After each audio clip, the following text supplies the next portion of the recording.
बिस्मिल्लाहिर्रहमानिर्रहीम, अस्सलाम वालेकुम। व्यूज़ मैटर की आज की इस वीडियो में मैं आपके साथ 10 बड़ी खबरें शेयर करूंगा। पहली खबर यह है कि इसराइल ने शाम के दारुल हुकूमत पर मिसाइलों की बारिश कर दी। ताहम दमिश्क के फ़िज़ाई दिफाई निज़ाम ने ज़्यादातर मिसाइलों को फ़िज़ा ही में तबाह कर दिया। इसराइल ने गोलान की पहाड़ी और दारुल हुकूमत के जनूबी इलाकों को निशाना बनाया है। मकामी ज़राए का कहना है कि शहर में शदीद धमाकों की आवाज़ें सुनी गई हैं।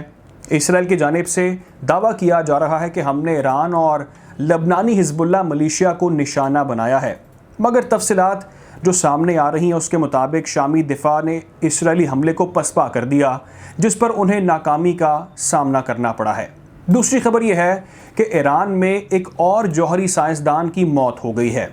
ईरान के सरकारी ज़राए ने जौहरी साइंसदान की मौत का तज़किरा नहीं किया, लेकिन अरब चैनल अल अरेबिया के मुताबिक ईरानी और इसराइली वेबसाइट्स ने कामरान नामी जौहरी साइंसदान की मौत का इंकशाफ किया है।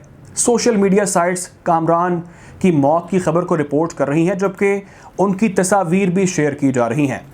कामरान का इंतकाल नेतन्स में पुरअसरार तौर पर हुआ है। काबिल ज़िक्र बात यह है कि हालिया बरसों में नेतन्स न्यूक्लियर साइट पर बशमूल 2 धमाकों के हादसात का एक सिलसिला देखा गया है। ईरान ने इन वाक़यात का ज़िम्मेदार आपको मालूम है कि इसराइल को ठहराया था।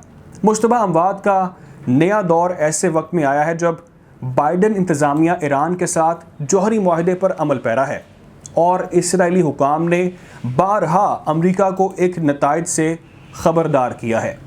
तीसरी खबर शामिल करते हैं। ईरान और पाकिस्तान ने सियाहत को फ़रोग़ देने के लिए 3 मुफाहमत की यादाश्तों पर दस्तखत कर लिए हैं।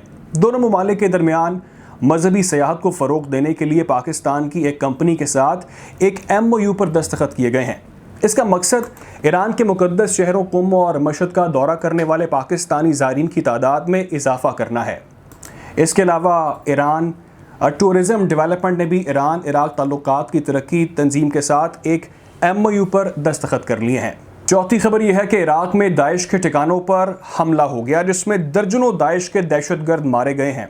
इराक़ में मौजूद मज़ाहमती गिरोह और मुख्तलिफ ब्रिगेड्स दाइश के ख़िलाफ़ कार्रवाइयाँ कर रहे हैं। आपको मालूम है कि गुज़िश्ता रोज़ भी इराक़ की इंटेलिजेंस एजेंसी ने यह बताया था कि 14 लोगों को हिरासत में लिया गया है जो बगदाद में दहशत गर्दाना कार्रवाइयाँ करने वाले थे, जिनमें दाइश के सीनियर कमांडर्स भी शामिल हैं।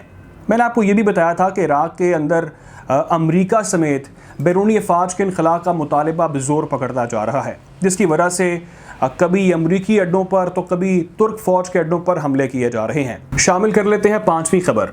ईरान अब अवाम को खला से मुताल्लिक़ खिदमात फ़राहम करेगा। ईरान की खलाई एजेंसी के सरबराह का कहना है कि मुल्क एक नया खलाई प्रोग्राम तैयार कर रहा है जो निजी शोबे के लिए अवाम को खला से मुताल्लिक़ खिदमात फ़राहम करेगा। 10 साला ये प्रोग्राम तकरीबन तैयार हो चुका है, जिसका मकसद ईरान के निजी शोबे को शामिल करना है। खिलाई एजेंसी के सरबराह का कहना है कि हमारे पास एक बड़ा प्लान है जो कि निजी शोबे को मुल्क में खिलाई खिदमात और टेक्नोलॉजी की पेशकश करने के लिए एक मुनासिब मार्केट बनाकर उसमें कदम रखने के लिए ज़रूरी हालात फ़राहम करेगा। ये सब जानते हैं कि ईरान की स्पेस एजेंसी की काबिलियत में हर नए दिन के साथ इजाफ़ा देखने में आ रहा है। कुछ ही अर्सा पहले ईरान ने खला में एक सैटेलाइट भेजा था, जिसके बाद ये ऐलान भी किया गया था कि पहली बार ईरान खला में इंसान को भी भेजेगा। इसी तरक्की से खौफज़दा मुखालिफिन ईरान के स्पेस प्रोग्राम पर पाबंदी आयद करने की भी कोशिश कर रहे हैं। छठी खबर। चंद रोज़ पहले मैंने आपको बताया था कि सऊदी इत्तेहादियों ने यमन का एक तेल बरदार जहाज़ गैर कानूनी तौर पर कब्ज़े में लिया था, जिस पर यमन की जानिब से भरपूर एहतजाज किया गया। एक बार फिर सऊदी इत्तेहादियों ने जंगबंदी मुआहदे की खिलाफ वर्जी करते हुए यमन का एक और तेल बरदार जहाज़ कब्ज़े में ले लिया है। यमन के अवाम शदीद मुश्किलात का शिकार हैं। ग़िज़ाई किल्लत के साथ साथ सेहत का निज़ाम बर्बाद हो चुका है। इस तेल बरदार जहाज़ से यमनी अवाम के मामूलात ज़िंदगी जुड़े हैं, मगर इस डेटाई पर दुनिया बिल्कुल खामोश है। आगे बढ़ते हैं, शामिल करते हैं अब 7वीं खबर। अमरीका जो कभी ये कहता था कि सहाफ़ी जमाल खशोगी के कत्ल का हिसाब सऊदी अरब को देना होगा, आज ये कह रहा है कि सऊदी अरब हमारा अहम पार्टनर है। वाइट हाउस के जारी करदा बयान के मुताबिक अमरीकी सदर जो बाइडन सऊदी अरब को इलाकाई और बैनुल अक़वामी सतह पर एक अहम पार्टनर समझते हैं। उन्होंने यमन में जंगबंदी में तोसी में शाह सलमान बिन अब्दुल अजीज़ और वली अहद शहज़ादा मोहम्मद बिन सलमान के किरदार की तारीफ़ की है। मगर उसके बरक्स हक़ाइक़ क्या हैं वो मैं आपके साथ शेयर कर चुका हूँ। आगे बढ़ते हैं, शामिल करते हैं 8वीं खबर। अमेरिका में फायरिंग के वाक़यात थमने का नाम नहीं ले रहे। गुज़िश्ता 24 घंटों में फायरिंग के 3 वाक़यात में 9 अफराद हलाक हो चुके हैं। फायरिंग का पहला वाक़या रियासत पेंसिल्वेनिया के शहर फिलाडेल्फिया में पेश आया, जहां मुसल्लह अफराद ने एक मसरूफ़ शराह के पुरहजूम मकाम पर अंधाधुंध फायरिंग कर दी, जिसमें 3 अफराद हलाक और 11 ज़ख्मी हो गए। इसके चंद ही घंटों बाद रियासत टेनेसी के शहर चिटागो में एक नाइट क्लब में होने वाली फायरिंग के वाक़े में 3 अफराद हलाक और 14 ज़ख्मी हो गए। फायरिंग का तीसरा वाक़या रियासत मिशिगन के शहर में पेश आया, जहां मुसल्लह शख्स की फायरिंग में 3 अफराद हलाक और मुतादिद ज़ख्मी हो गए हैं। अब शामिल करते हैं 9वीं खबर। चंद ही दिन पहले मैंने आपको ये अपडेट किया था कि शुमाली कोरिया ने बैलिस्टिक मिसाइल का रिकॉर्ड तजुर्बा किया था, जिस पर जनूबी कोरिया, अमेरिका और जापान ने शदीद तनकीद की थी। आज खबर ये सामने आई है कि जनूबी कोरिया और अमेरिका ने जवाब में अपनी ताकत का भरपूर मुजाहरा करते हुए 8 बैलिस्टिक मिसाइल फायर कर दिए। तज्जियाकारों का यह कहना है कि शुमाली कोरिया की जानिब से बैक वक्त 8 मिसाइल के तजुर्बात जौहरी हथियारों के हामिल मुल्क का अब तक सबसे बड़ा तजुर्बा है।